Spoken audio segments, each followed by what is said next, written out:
वालेकुम दोस्तों, क्या हाल है। उम्मीद करें ना ठीक हो सो और दुआ करना कि अल्लाह ताला तो खुश रखे, जिथा भी रहो खुश रहो वसते रहो। ये तस्वीर तुम बकरियां दे पे कुछ भेड़ा वाला नाल इन्हें दे कुत्ता खड़े दिया। ये कुत्ता इन्हें बकरियां भेड़ियां की रखवाली वास्ते रखा वेंदे। ये तुर्की के इलाका आना तोलिया क्योंकि जंगली इलाका है, पहाड़ी इलाका है।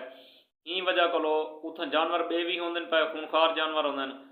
इन्हें भेड़ियां बकरियां रखवाली वास्ते ई कुत्ते को उथों के लोग जरा ना रखेंदे। हर कोई अपनी अपनी किस्म का जिमें निज़ाम होंगे वो की पर कुत्ता पाली पर उन कुत्ते को इन्हें भेड़ियां बकरियां नाल रखते।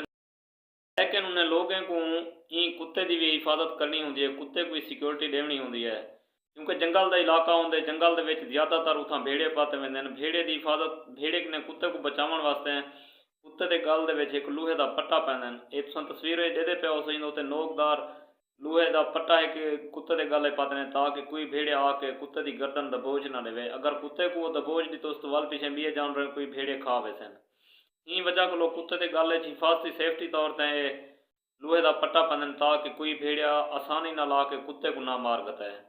बकाया दोस्तों वीडियो कमेंट करके दसे सो तो वीडियो किमें लगी है, लाइक कर छुड़े सो और अपने दोस्तों के नाल खास तौर पर शेयर करे सो। अगर सारे पेज को फॉलो करने की तो फॉलो कर छुड़े सो। तुम्हारे मुहब्बत हुसन से शुक्रिया। अल्लाह हाफिज़।